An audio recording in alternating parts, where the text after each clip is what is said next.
This will be the last one on the Billy Joel segment, but this troublemaker had such a good, fascinating observation.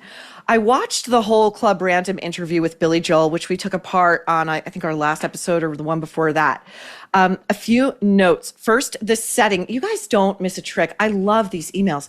It wasn't Maher's man cave, question mark, but neither Joel's home, which tells me that Billy wanted to keep the guy at some distance. Great point. Yes. Moreover, Billy Joel sat at the piano for the whole interview, which is probably the place where he feels most at ease and safest. Yes. And sitting at a piano, this is troublemaker Elsabetta, beautiful name, sitting at a piano while someone else is in an armchair puts you in a somewhat higher position. It did. It literally put Billy at a higher level, and it kind of shields you from the other person. Maybe I'm reading too much into it. I do not think so, troublemaker. But it looked as if Billy wasn't very much at ease from the start. I agree. I think Billy knew what was coming. Hey there, Maureen. Okay, this is a really fun one. We did Gwyneth's biography. As I said, save your money. So this is from a troublemaker named Allie. I'm just going to make sure I've got your email blacked out here, who says she is an avid listener of the podcast, and she disagrees with me about Karen Reed, but she's really nice about it. So thank you. Okay, on to Gwyneth Paltrow. I was seated. Let me preface this by saying I was not and am not a fan of hers. I think you might be, Allie, and that's okay. It's okay. Anyway, taking you at your word, Allie was seated in the United Airlines lounge at O'Hare, and Gwyneth strolled in and sat down. My boyfriend was adamant that it was not her. I, on the other hand, knew without a doubt. I'd always heard rumbles of her unapproachability and coldness, so I was cautious in my approach. I figured I'd throw her some sort of compliment so she'd agree to take a picture with me. I have disdain. This is a real troublemaker. I have a disdain for most Nepo babies, so I considered just telling her I was a fan of her mother's. Okay. Anyway, I walked up, sat down next to her, and whispered, "Hey, Gwen." I purposefully said Gwen and not Gwyneth. She looked up in absolute bewilderment, like she could not understand who the hell would be speaking to her in this setting. I then said, "Hey, you seem so chill. Do you mind taking a picture with me?" She then looked left, looked right, fixed her hair, and gave a little chuckle, like she was simply appeasing me, and said, "Sure." We took the picture. I said, "Have a safe flight," and that was that. Her initials on her purse were confirmation it was truly hers. I stated. Now we're going to show the pictures.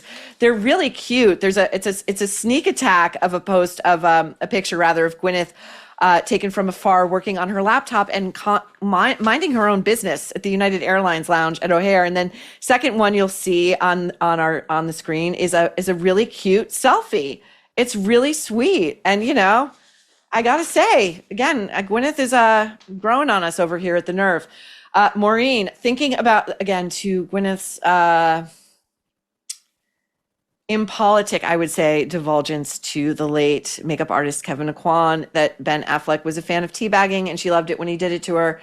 We defined it for those who did not know. You, by the way, you are all very grateful to know about this particular sexual act. Warning you, it's a little graphic, but it's too funny. I got to do it. Maureen, thinking about the visual of 6 foot plus Ben with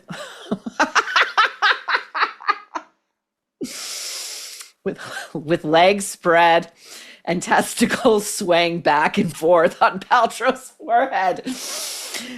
Yeah. I'm going to stop there. What is great about that, or his testicles really in her mouth? Maureen, I love your show. So glad you read Amy Griffin's book, The Tell, and red flags went off. Common sense, thank God. Okay, Amy did not come from nothing or even middle class, as she tries to depict in her book, as she actually actively depicts in her book. This troublemaker, Jackie, says her family are multi-millionaires and are considered one of the prominent families in town. She is privileged beyond comprehension. Her mom, Julie, would have never, in all caps, left her at school after hours. And if she was there after hours, it was for sports practice. And I know for a fact, those coaches know where each person is at all times. A girl being raped in a bathroom or a classroom wouldn't have even been possible. Yes, the doors have glass in them. Yes, janitors and other teachers are bustling about. This could not happen now, not to mention the teacher she is accusing was also a coach. After school, he would have been with his team. The other coaches definitely would have realized something was up if he wasn't there for practice. Lo and behold, at the same time, a girl student was missing from her practice. This is disgusting. Shame on her. This is a real guy. And this man, this troublemaker says, his family and friends have been put through the ringer over her accusation that is 25 years too late and all of a sudden to remember. Championed by Oprah. Hey, Maureen. I wanted to add that it's true what another listener said about Amarillo and Amy Griffin's deliberate mischaracterization of this large city as the land of little pink houses. I won't go into it. I feel like I have some buried childhood trauma similar to what Griffin claims in her book. I merely reached out and asked her what school she attended in hopes that it could kill or further the narrative, and she didn't even have the decency to write back. Wonder why. I wonder. Maureen, chiming in on longer form topics. Yes, please. You guys really like this idea. I'd like to see them as specials rather than weekly or daily. Great. That's a really good suggestion. Other thoughts? Saying whirlwind instead of whirlwind is a massive display of stupidity, as discussed. Agreed. The following phrase needs to go to the woodshed. This troublemaker says, Louise, your favorite troublemaker. Hi, Louise. Meet us in the moment or meet me in the moment, and any variation of in the moment. Listen, dumbasses, you don't need to say it. We know where we are in the fucking moment. Yes, Louise. This also, this is hand in hand with lived experience. I want to eradicate lived experience from the culture. Are you alive? You're having the experience, which is baked in to experience.